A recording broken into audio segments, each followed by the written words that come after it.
Good day. This is Attorney Season, and welcome to Criminal Law Book 1. Today, I'll be discussing reading material number 4. So please listen and take notes. Article 4. Criminal liability. Criminal liability shall be incurred by any person committing a felony or delito. Felony gani means acts or omissions punishable by the revised penal code. Okay, such as murder, homicide, infanticide, parricide, etc. Although the wrongful act done be different from that which he intended. So there are actually two elements, okay, of this first act. Number one is that the person is committing a felony or delito, and second, uh, the wrongful act done be different from that which he intended. Okay, examples. Number one is mistake in the identity of the victim, error in PERSONAE. Let's just say a criminal wants to kill A. And one day, iyang giplan nga patyon si A. However, iyang napatay is si Mr. B because he thought that Mr. B was Mr. A. Okay, so there's error in PERSONAE, mistake in the identity. And second, we have aberratio actus or mistake in the law. So, example, let's just say, si criminal, ganahan niyang patyon si A. So, nakita niya si A.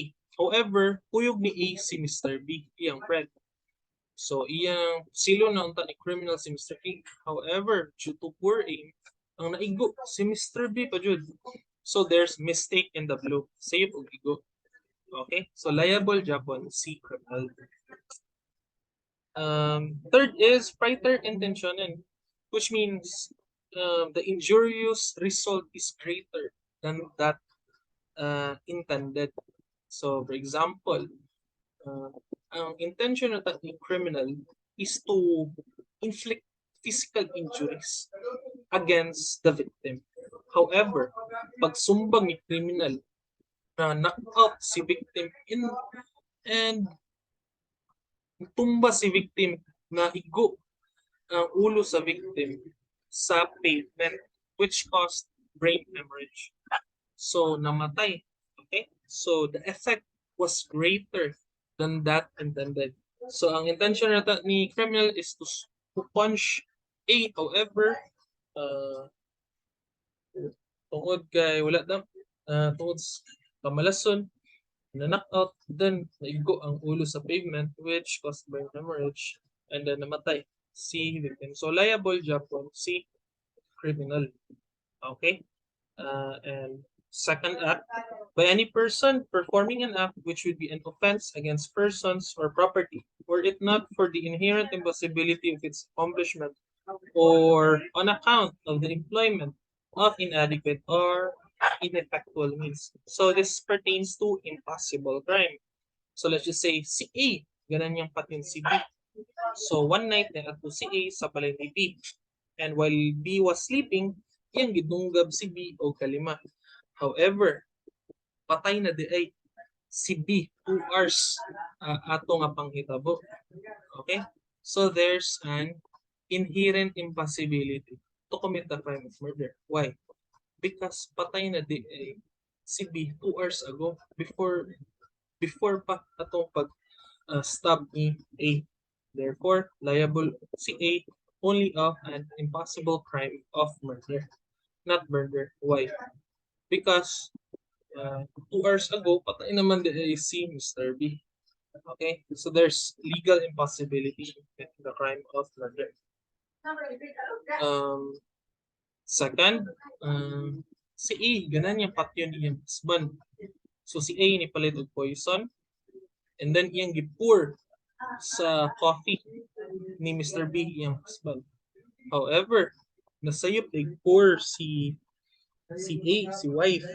Instead of the poison, ng sugar in na pour. That's why wala effect. So there's an ineffectual means. Wala na injure or wala na matay or wala na poison si husband, si Mr. B. Therefore, there's employment of ineffectual means. That's why the wife committed an impossible crime, okay, of homicide. Proximate cause doctrine. Proximate cause doctrine states that criminal liability shall be incurred by any person committing a felony, although the wrongful act done be different from that which he intended.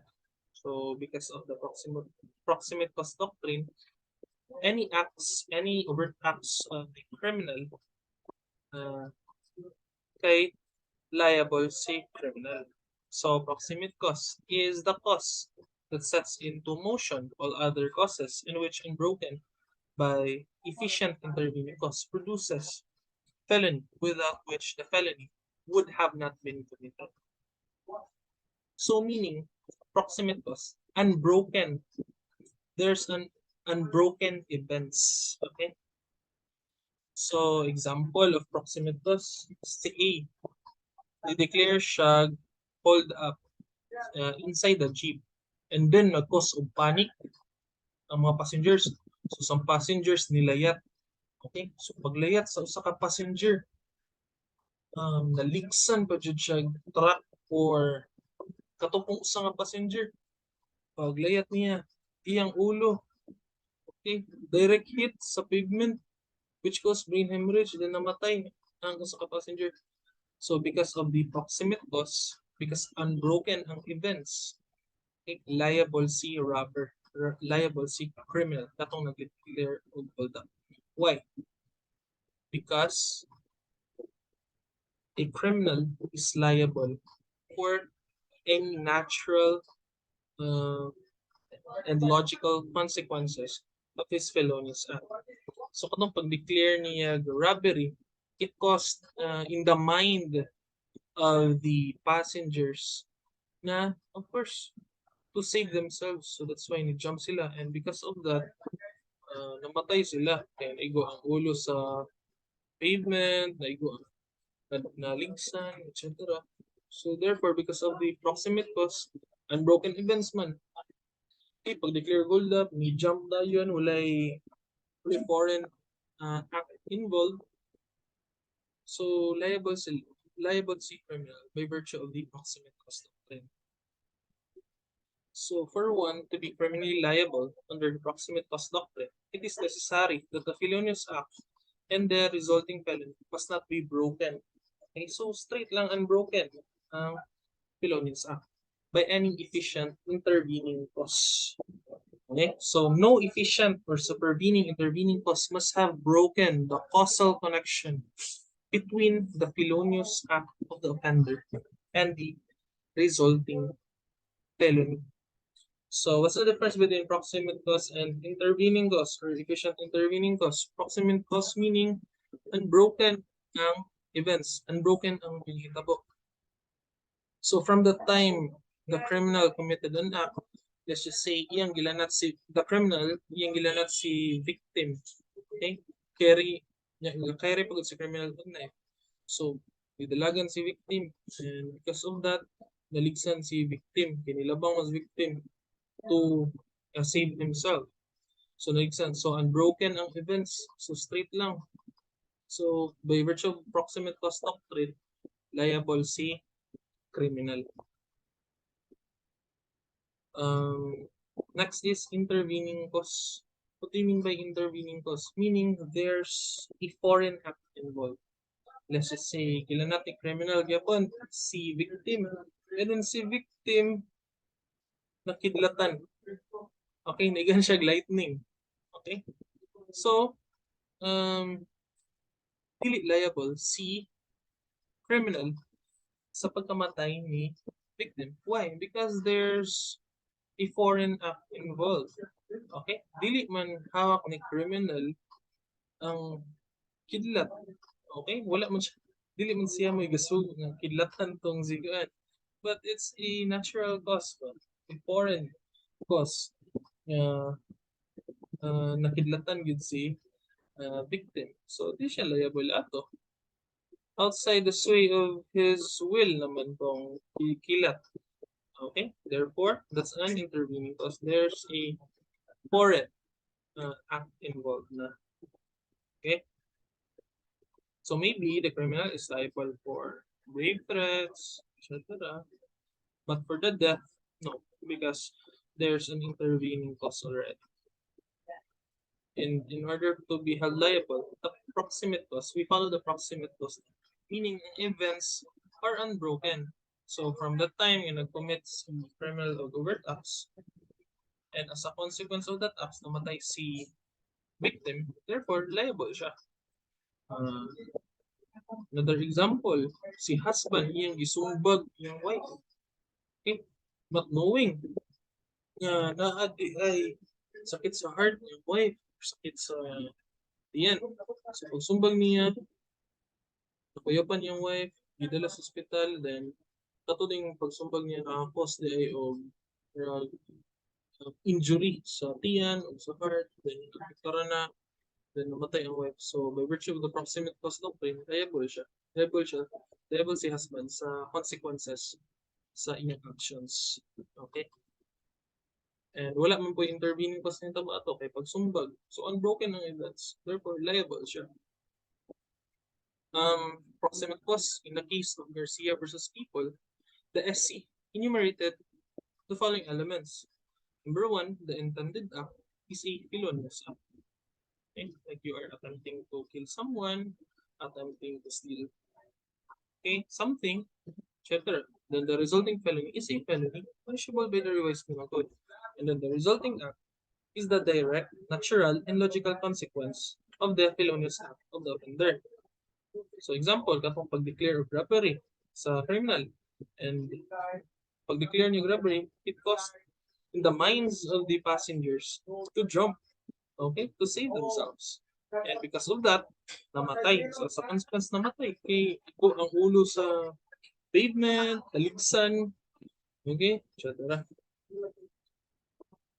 So, proximate cause. Therefore, for one to be criminally liable under the proximate cause doctrine, it is necessary that the offender is performing a felonious act. Since he is performing a felonious act, he becomes liable for all resulting crime, although different from that which he intended, provided that the resulting felony is the direct, natural, and logical consequence of his felonious act.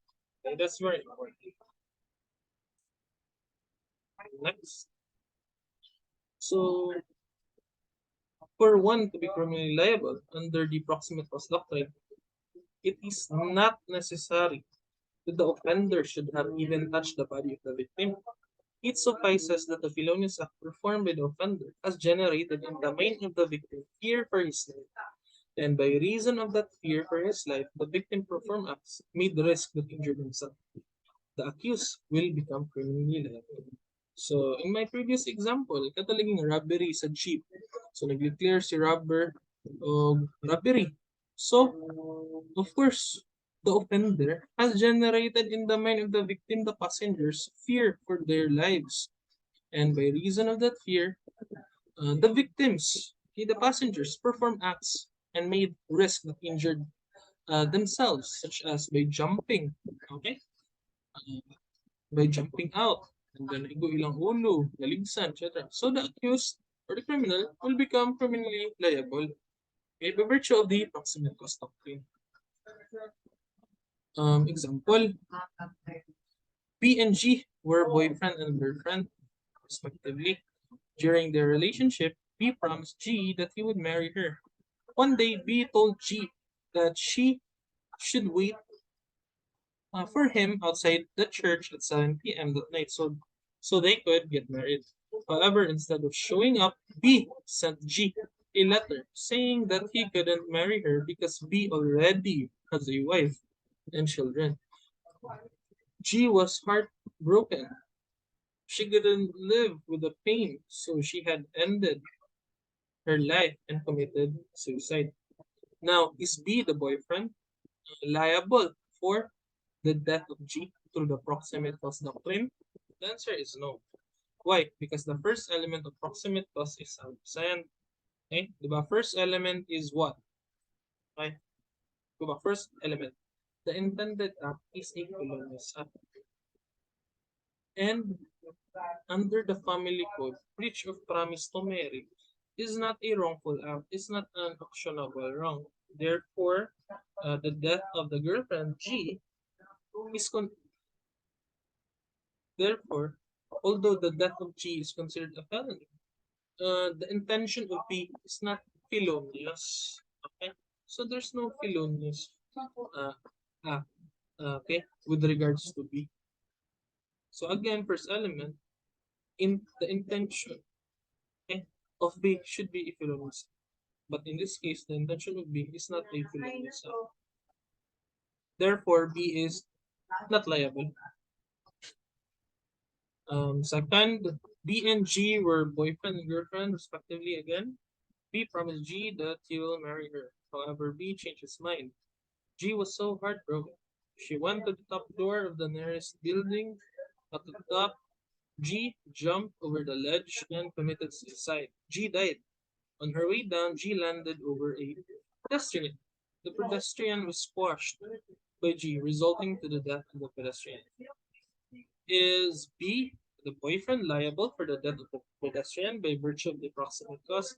Definitely no, because under the revised penal code, committing suicide is not considered a felony.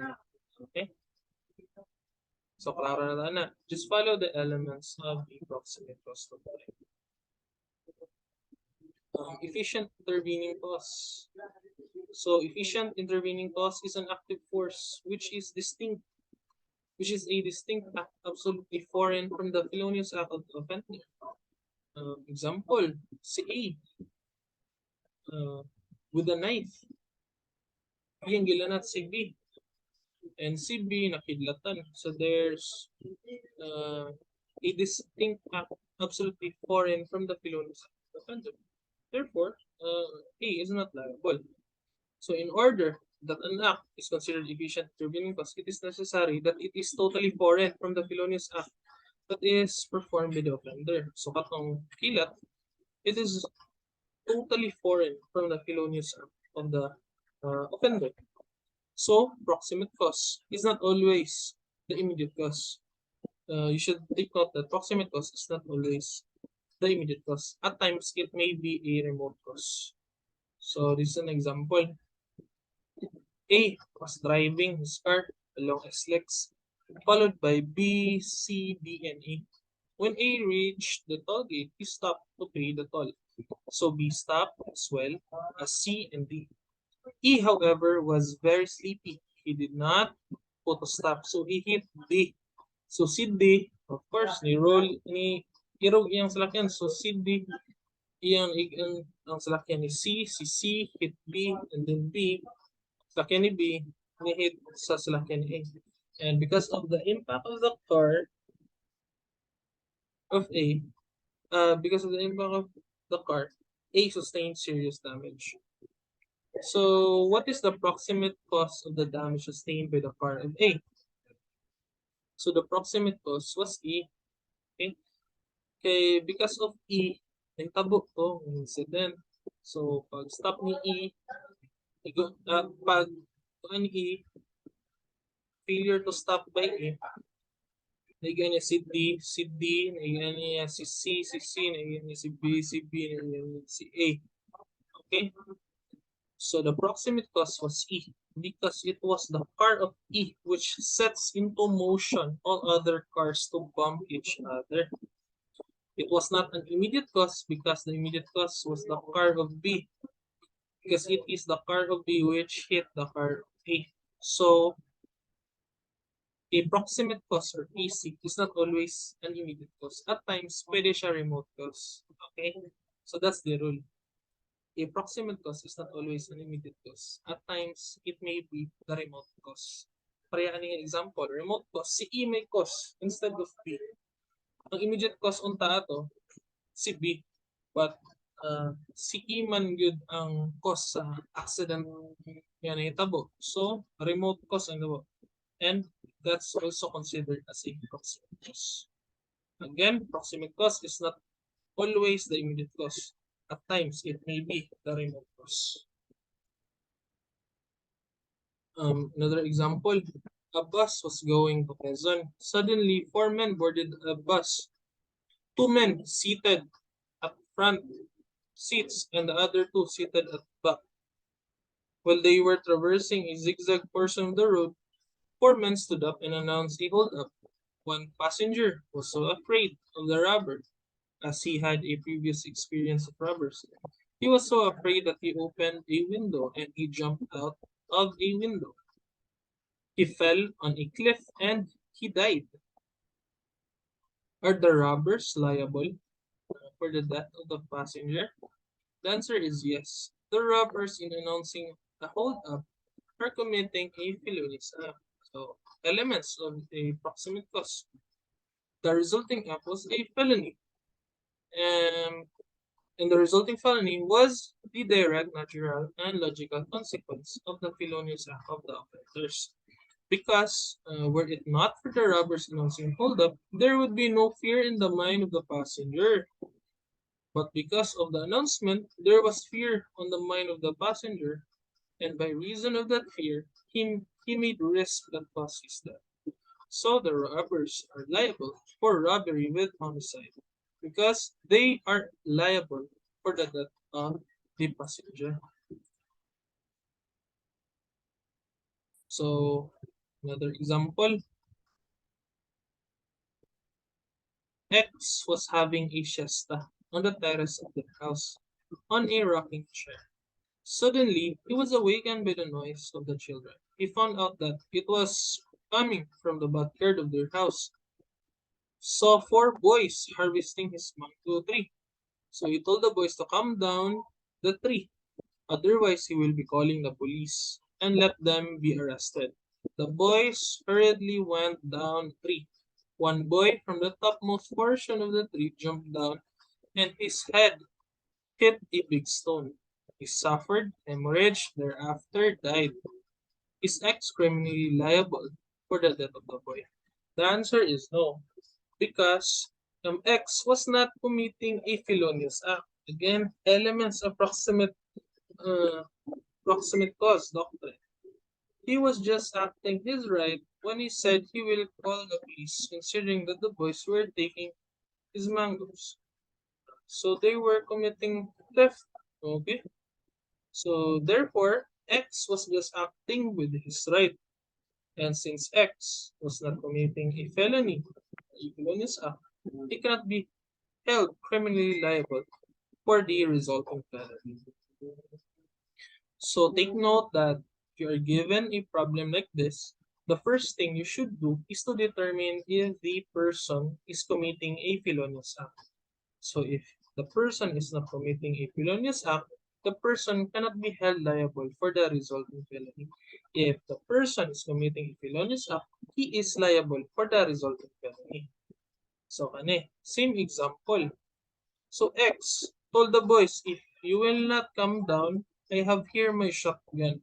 I will shoot each one of you. And he fired shots in the air. The boys were so afraid and hurriedly went down.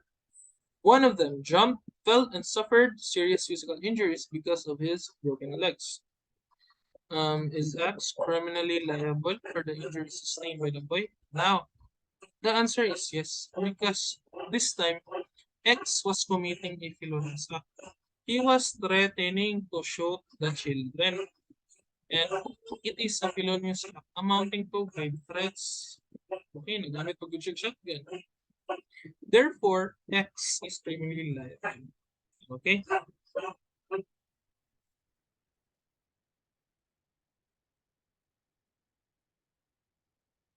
Another example, same example. Let's move forward.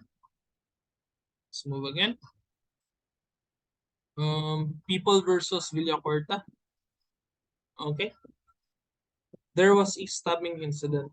Cruz was stabbed by Villacorta on the left side of his body with a sharpened bamboo stick.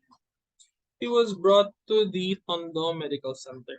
He was he was released on the very same day as outpatient because his wound was not fatal. So February 14, 2002, he was brought to San Lazaro Hospital. he was already suffering from tetanus infection. A day after February 15, he died. The cause of his death was tetanus infection.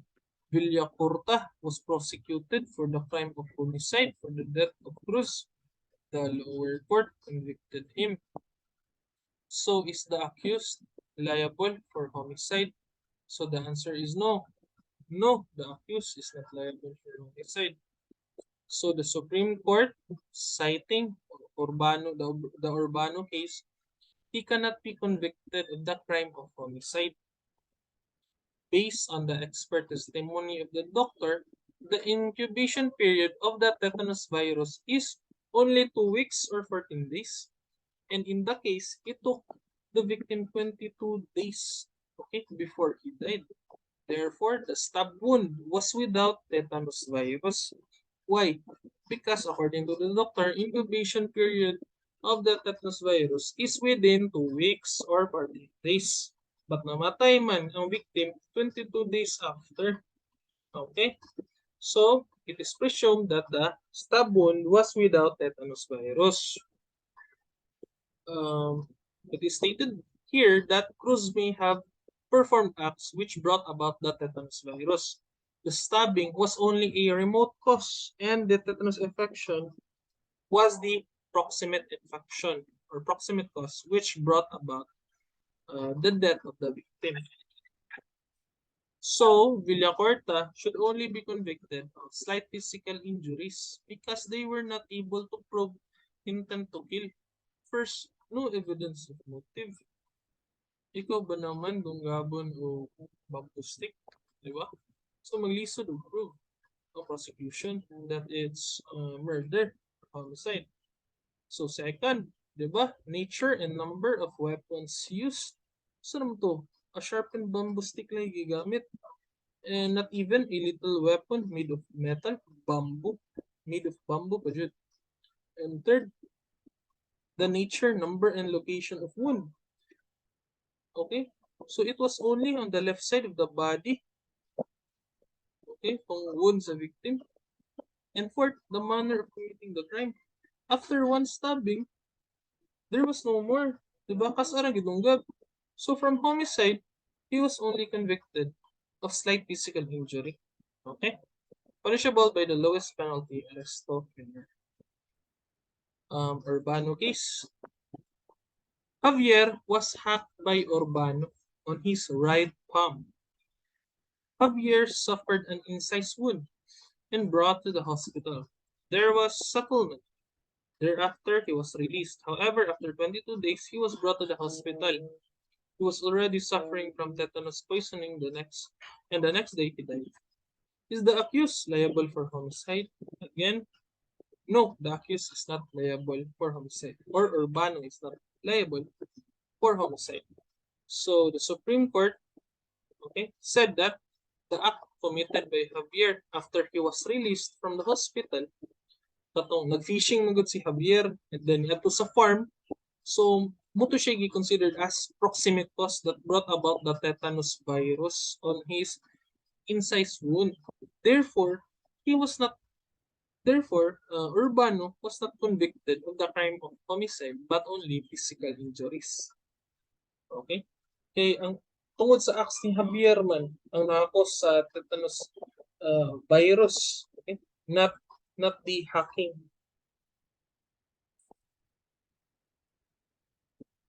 Another example, A and B were fighting. A stabbed B. B sustained a less serious physical injury. B was brought to the hospital. It was not a serious wound.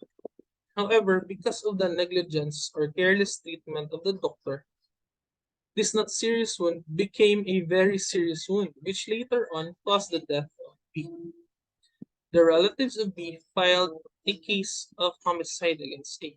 Now, is A liable of homicide for the death of B? Or would you consider the careless treatment of the doctor as an efficient intervening cause? So the answer is A is liable for the death of B. the negligence or careless treatment of the doctor cannot be considered an EIC or efficient intervening cause. The negligent treatment of the doctor was an active force, but it is not a distinct act. It's not a foreign act. Okay, absolutely foreign from the felonious act of the offender, because precisely he needed medical intervention. He needed treatment of the doctor because he sustained a stab wound from it. Therefore, there is a connection between the felonious act and the medical treatment. It therefore can be considered as an efficient intervening cause. So the doctor's negligence here would only make him liable administratively, but not criminally liable. Okay. So A here is liable. Okay, by virtue of the proximate cause doctrine. Why? The events are unbroken. And katong carelessness sa doctor is not considered as an efficient intervening cause. Okay, according to the Supreme Court. Therefore, A is liable for the death. Same example lang ne. Okay. 3 situations wherein a person becomes criminally liable for the resulting felony, although different from that which he intended. So number 1, okay, I mentioned this a while ago, aberratio ectus, meaning mistake in the blue. Error in personae, mistake in the identity. And then 3, praeter intentionem, meaning the effect was greater from that intended. So aberratio ectus is a situation wherein the offender directed a blow at his intended victim, but because of per aim, so there's per aim, the blow landed on another victim. So example, X and Y had a fist fight. X lost. However, X vowed to Y that he will have his revenge. One day, X saw Y riding on a motorcycle. In that instance, X pulled out his gun with intent to kill, shot Y. However, due to poor aim, X hit the tricycle driver instead. Therefore, the tricycle driver died. So there's mistake in the blow or aberration equals in my example. Kaya instead of the intended victim, si tricycle driver man ang igan og namatay. So, what crime may X be convicted insofar as Y is concerned? So, X is liable for attempted murder because he intended to kill Y by the use of a firearm. So, attempted murder. And he already performed an overt act when he fired a gun with intent to kill against B. There was, okay, against Y. There was treachery because the victim was totally defenseless. However, because of poor aim, it was the tricycle driver who died. Okay? So, liable si X o attempted murder. Ni Y. Next. How about the tricycle driver? What crime may X be convicted insofar as the tricycle driver is concerned? So X is liable for murder, consummated murder. Okay? So in the case of People versus Flora, the Supreme Court held that treachery is appreciated in the ratio ectus. Okay? So it was adopted. The Flora doctrine was adopted in this case. Therefore, X is liable for consummated murder. Okay? Insofar as the tricycle driver is concerned. So namatay biya si tricycle driver. Therefore, liable si X o murder. So therefore, of what crime will you charge and convict X? So there are 2 crimes committed in my example. So against Y, number 1, attempted murder, and against the tricycle driver, murder. But since these 2 crimes were brought about by a single act, it will give rise to a complex crime lang under Article 48. Because under Article 148, when a single act constitutes 2 or more grave or less grave felonies, we have a compound crime or complex crime. Thus, the crime committed by X is murder with attempted murder because it results from a single act of the crime. So, ska information lang i-file for murder with attempted murder. Okay, so complex crime. of murder with attempted murder.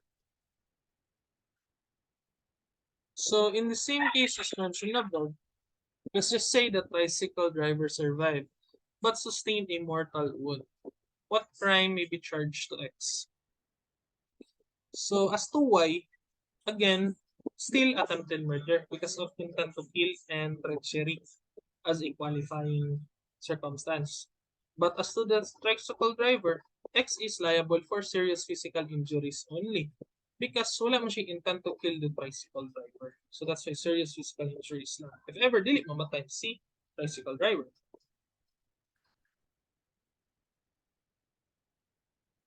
Same example lang. People versus Flora. So Hermogenes Flora and his brother Edwin Flora were in a party. In that party, they saw Ireneo Galarte, the uncle of their enemy, Villanueva. As a revenge against Villanueva, the brothers shot Galarte. But because of poor aim, they hit Flor Espinas and killed Emerita Roma. However, the brothers succeeded in killing Galarte. What is the liability of the brothers to the deceased Galarte and Roma?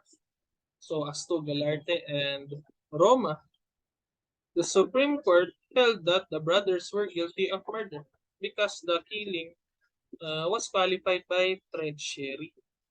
The victims were not in the position to defend themselves. And treachery is present when the deceased was not given a chance to defend themselves. Since neither Galarte and Roma were given a chance to defend themselves, both accused were guilty of murder.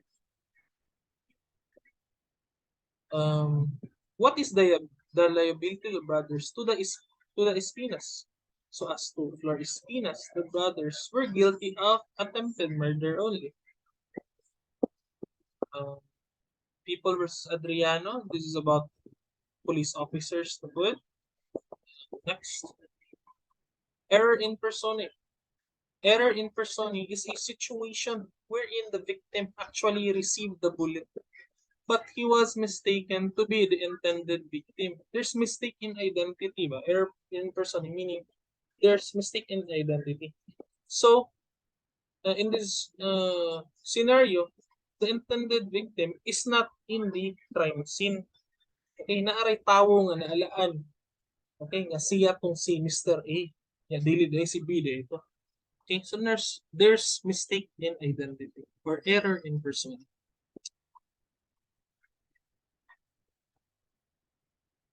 Um, Effects. The effect of error in persona depends on the variance between the intended crime and the actual crime committed. So it is mitigating if there's a variance between the penalty of the intended crime and the penalty of the actual crime committed. The lesser penalty between the two shall apply. So if there is no variance between the penalty of the intended crime and the crime actually committed, then it will not affect the criminal liability of the offender.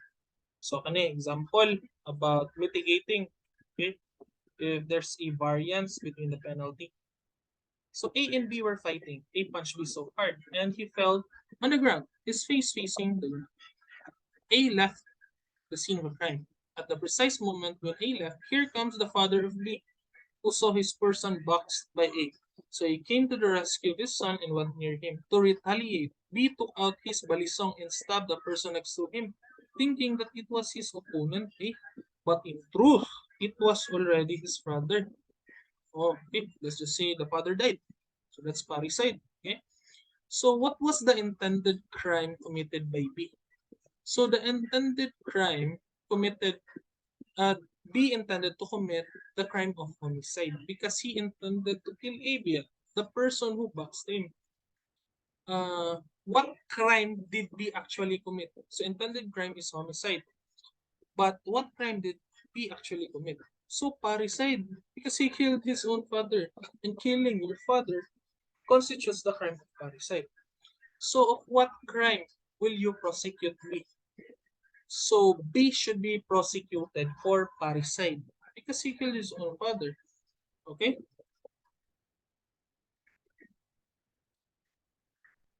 Let's say that he is now charged with parricide. Trial on the merits proceeded. The judge found him guilty beyond reasonable doubt of parricide. What penalty, as a judge, would you impose on him? So, the judge should impose the penalty for homicide only. May iyang intended crime, homicide. Okay? And actual crime na commit niya is parricide. And wala ko siya intention to commit parricide. Okay? So, the penalty for parricide is reclusion perpetua to death, whereas the penalty for homicide is reclusion temporal only, so mas lower. So, although he committed parricide, you have to impose upon him the penalty which is lesser, diba? Under the rules, lesser. So, penalty sa homicide ay apply. So, ang crime nga na-convict siya is parricide, but ang iyang intended crime nga i-commit is homicide. So, penalty sa homicide which is reclusion temporal. Okay?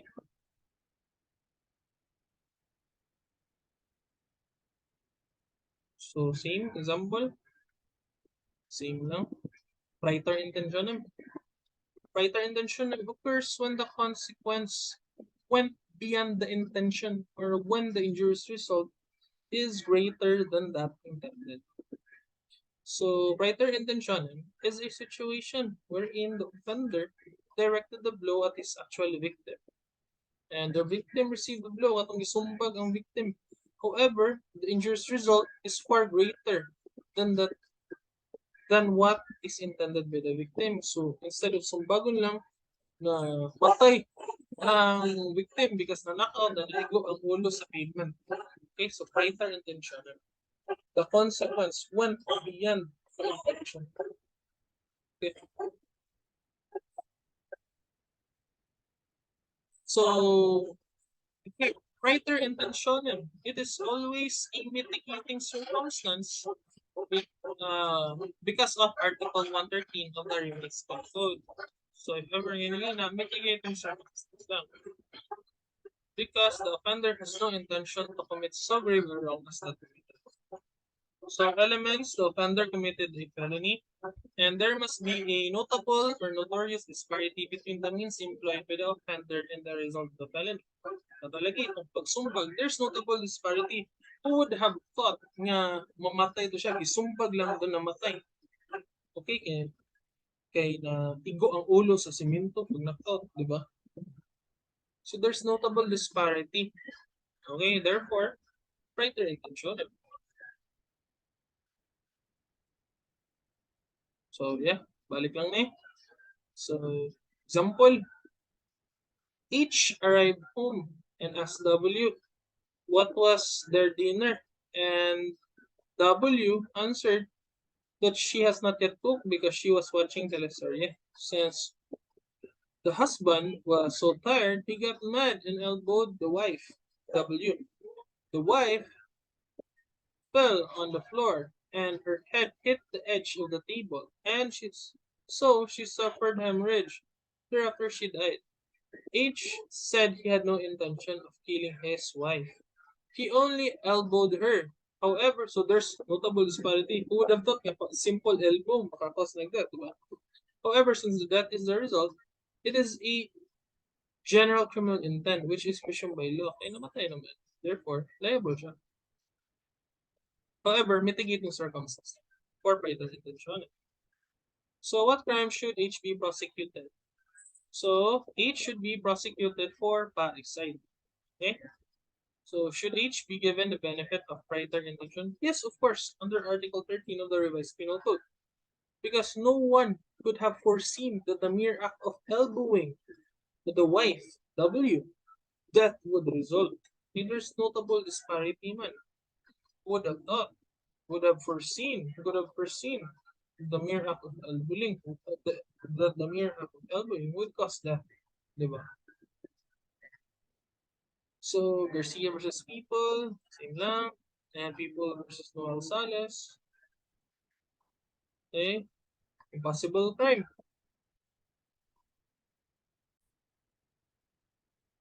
Impossible crime is committed by any person performing an act which would be an offense against persons like murder, homicide, okay, or property like theft or robbery.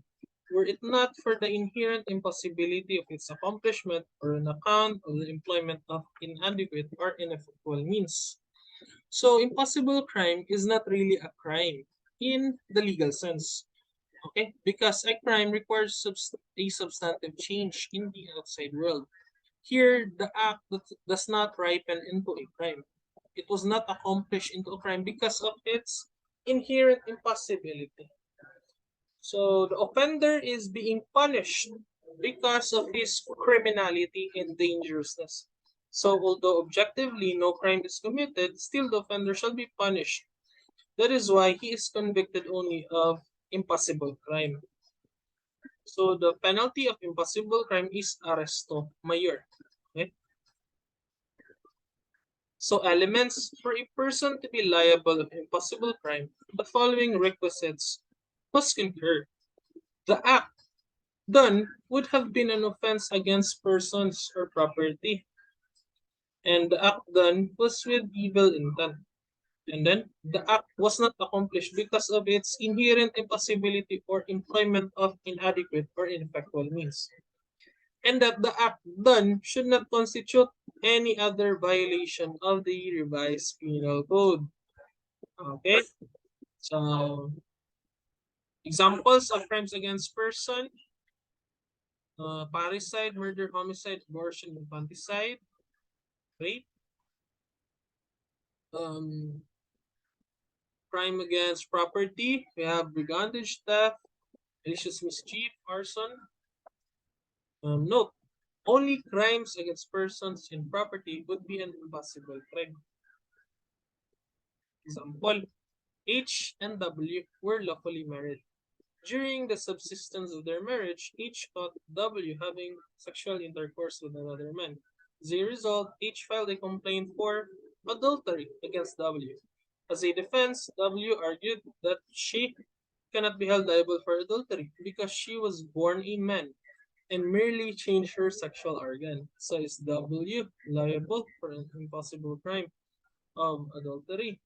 The answer is no, because for a person to be held liable for impossible crime, the act committed would have been a crime against person or property. Okay, and were it not for the inherent possibility of the crime or the inadequate or ineffective means employed, in this case, adultery is not a crime against person, but a crime against justice. Therefore, the first requisite of an impossible crime is absent. Again, crime against person and property lang jud ang impossible crime. Not for crimes against chastity. Okay? So, intent, it is necessary that the offender in doing the act must be incited by evil intent. Very important. This is the second element. So, according to jurisprudence, there are two kinds of inherent impossibility. We have number one, legal impossibility, and second, physical impossibility. So, there is legal impossibility when all the intended acts, even if committed, would not have amounted to a crime. For example, X saw his enemy Y lying on a bench. He went to Y and stabbed Y 10 times, not knowing that Y had already long been dead for 2 hours due to a heart attack. So even if X performed all acts amounting to murder, still murder would not arise, which is a crime against persons because the victim is already dead. So he is no longer a person in the eyes of criminal law. Therefore, there is impossible crime. Okay? Because there is legal impossibility. Gipatay lagi ni X si Y, idunggab 10 times. But si Y, dugay na ding namatay, 2 hours na ding namatay because of heart attack. So there's legal impossibility to commit the crime of murder.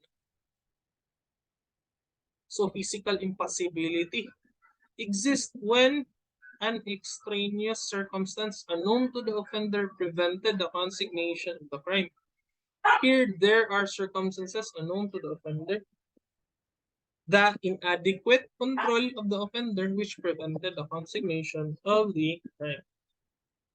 So example, a person placed his hands inside the pocket of the polo of another, intended to get the wallet of said person. But the pocket was empty. So there's physical impossibility. Empty ditong wallet. Mangawat siya, but empty ditong pocket. So it is an impossible crime. So extraneous circumstances unknown to the offender prevented the consignation of the crime. So unknown to him, the wallet was not inside the pocket. Okay, so it is an impossible crime because it would have amounted to death, a crime against property. So theft is crimes against property. So pag kuot niya sa pocket, wala di unod, wala di dito ang wallet. So there's physical impossibility. Okay, so there's an impossible crime of theft. So must not constitute any other violation of the revised penal code. So it is necessary the act done must not be in violation of any crime under the RPC. Otherwise, that person would be held liable of that crime and not of an impossible crime. So Intod versus CA. So Intod, accompanied by other men, wanted to kill Palampangan. Thus, the accused peppered Palampangan's room with bullets. Okay, girakrakan ang room ni Palampangan with bullets. However, the intended victim was not there. Only the son-in-law and children were present, but they were not hit. Intod and his company were charged with a crime of attempted murder up to the CA. Should Intod be convicted for attempted murder? The answer is no. The Supreme Court held that an impossible crime was committed. It was unknown to the offenders that the intended victim was not at the scene of the crime. It could have amounted to a crime against persons such as murder, but it was inherently impossible because the victim was not there. Okay? So, di-criticize na gano'n siya nga decision. Okay?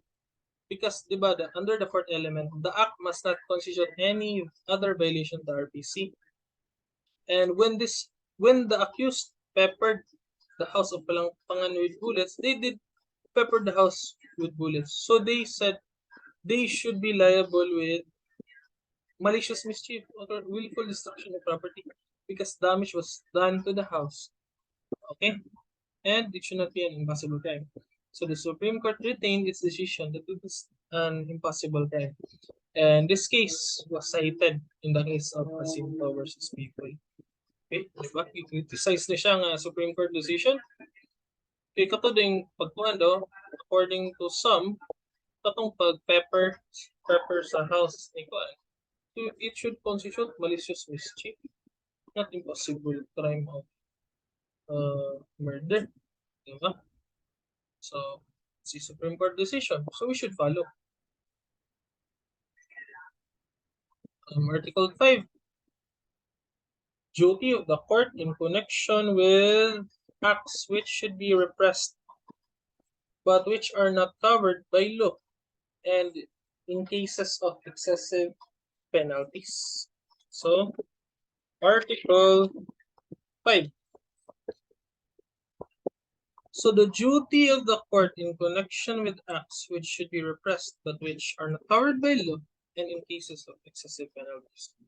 So whenever a court has knowledge of any act which it may deem proper to repress and which is not punishable by law, kaya di ba, nullum crimen nulla planesa nilahi. There is no crime and there is no law punishing it. And let's say ang judge or ang court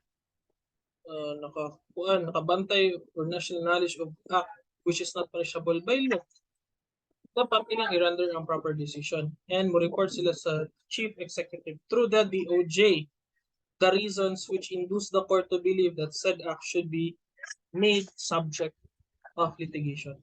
Okay? Para ma-address ng issue. Uy, this is a crime malainse. Dapat natay batas para ani. So that's why mogama sila report. Okay? Through the DOJ. Okay? Then they will state the reasons which induce the court to believe that said act should be made subject of legislation. So there should propose sila nga kaning act should be subject of litigation. There should be a law punishing this. In the same way, the court shall submit to the chief executive through the DOJ such statement as may be deemed proper without suspending the execution of sentence when a strict enforcement of the provisions of this code would result in the imposition of a clearly excessive penalty, taking into consideration the degree of malice and injury caused by the offense. So, it should be noted that there are no common law crimes in the Philippines because we are a civil law country. We should have laws. Okay? And this maxim, very important maxim, nullum crimen nulla pena sine lege.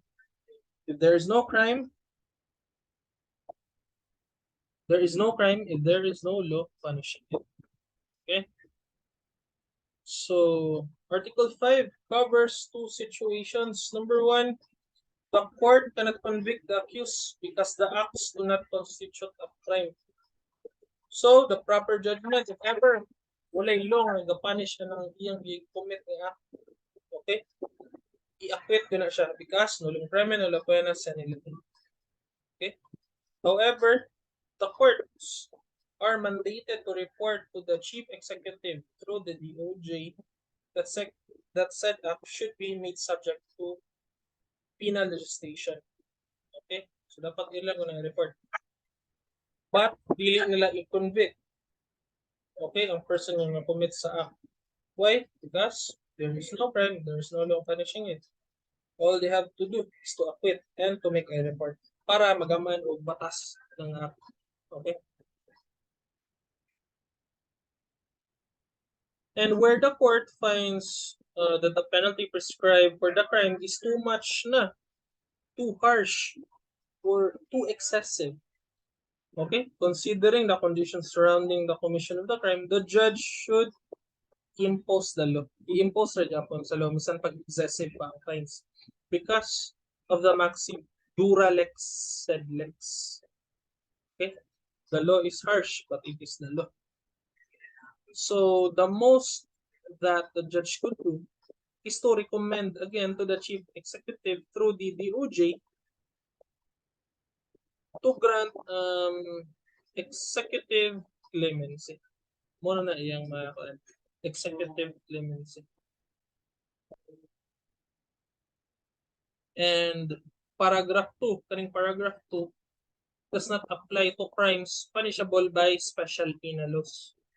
Okay, including mga illegal possession of firearms or drugs. Because there can be no executive clemency for these crimes. Okay, so thank you very much for listening. Have a great day.